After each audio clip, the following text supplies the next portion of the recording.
ప్రతి 12 ఏళ్లకు ఒకసారి పిడుగుపడి ముక్కలై తిరిగి అతుక్కునే శివలింగం ఎక్కడుందో తెలుసా? దేవభూమిగా పిలవబడే హిమాచల్ ప్రదేశ్లోని కులు వ్యాలీ అరుదైన శైవక్షేత్రంగానే కాకుండా దట్టమైన పచ్చటి లోయలు, మంచు కొండలు, అందమైన సరస్సులు, పచ్చని పచ్చిక మైదానాలతో పర్యాటకులకు స్వర్గధామంగా విలసిల్లుతోంది. హిమాచల్ ప్రదేశ్లోని కులు వ్యాలీలో ఉన్న బిజిలీ మహాదేవ్ మందిరంలో పరమశివుడు మహాదేవ్గా భక్తులచే పూజలందుకుంటున్నాడు. ప్రతి 12 ఏళ్లకొకసారి ఈ మహాదేవ్ మందిరంపై పిడుగు పడుతుంది.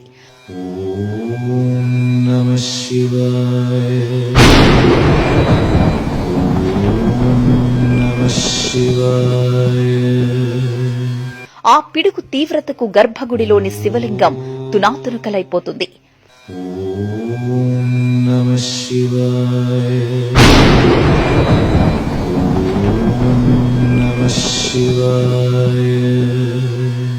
అయితే పిడుగు తీవ్రతకు మందిరం మాత్రం చెక్కుచెదరదు. కొండపై ఉన్న బండరాళ్లు కూడా కింద పడవు. మరుసటి రోజు ఆ గుడికి వెళ్లిన పూజారి తునాతునకలైన ముక్కలను ఒక్కచోటికి చేర్చి అభిషేకం చేస్తారు. మరుసటి రోజుకు ముక్కలైన శివలింగం తిరిగి యథారూపంలోకొచ్చేస్తుంది.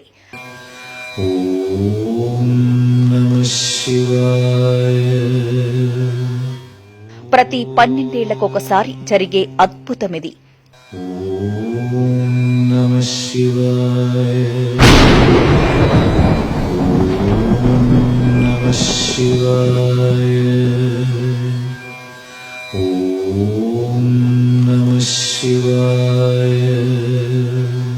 ఇది ఎలా జరుగుతుందో శాస్త్రజ్ఞులు కూడా ఇప్పటికీ కనిపెట్టలేకపోయారు.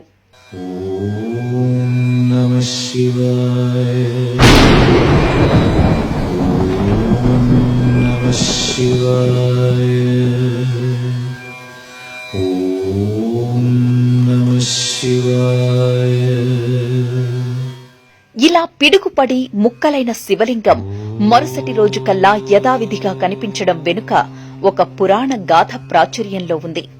పూర్వం కులు వ్యాలీలో మహాబలవంతుడైన ఓ రాక్షసుడు ఉండేవాడట. ఈ వ్యాలీలో కొన్ని గ్రామాలు కూడా ఉన్నాయి. అయితే అక్కడి ప్రజలను, పశుపక్షాదులను నాశనం చేయడానికి ఆ రాక్షసుడు పెద్ద సర్పంగా మారుతాడట.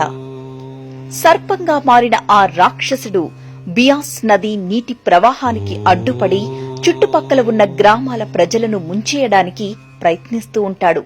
దీంతో ఆగ్రహించిన ఈశ్వరుడు తన త్రిశూలంతో ఆ రాక్షసుడిని సంహరించాడట.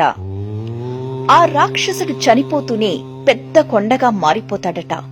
అలా ఏర్పడిందే ఈ కొండ అని పురాణాల కథనం. అయితే ప్రజలకు ముప్పు పొంచి ఉండడంతో పరమశివుడు కూడా ఇదే కొండపై వెలిశాడని ప్రతీతి. అయితే ఆ రాక్షసుడి దేహాన్ని నాశనం చేయడానికి ఆ కొండపై పిడుగు వెయ్యాల్సిందిగా ఇంద్రుడిని శివుడు ఆదేశించారట. పిడుగు పడితే అక్కడున్న జనం, పశుపక్ష్యాదులు నాశనమైపోతాయి. అందుకే తనపై పిడుగు పడేలా చేసి దాన్ని శివుడు నివారిస్తారు అనేది పురాణాల కథనం.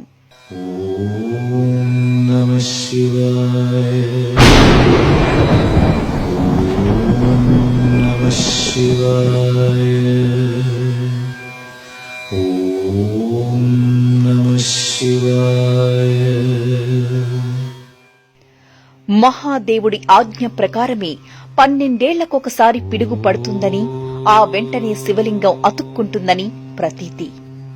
ఇలా 12 ఏళ్లకొకసారి పిడుగుపడి శివలింగం ముక్కలై తిరిగి అతుక్కోవడం మన దేశంలోనే అత్యంత అద్భుతంగా చెబుతారు.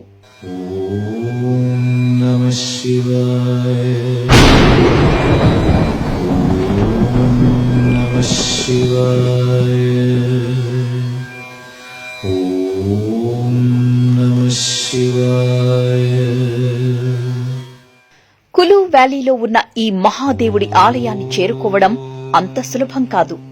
ఈ ఆలయం కొండపై సముద్ర మట్టానికి 2450 మీటర్ల ఎత్తులో కొండపై ఉంది.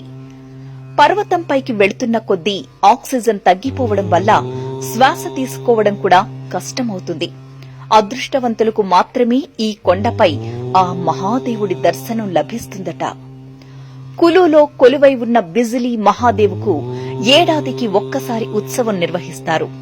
కొండపై నుంచి లోయ వరకు ఊరేగింపు నిర్వహించడం కూడా ఇక్కడి ఆనవాయితీ. కులు పర్వత ప్రాంతం ట్రెక్కింగ్ కు అనుకూలంగా ఉంటుంది.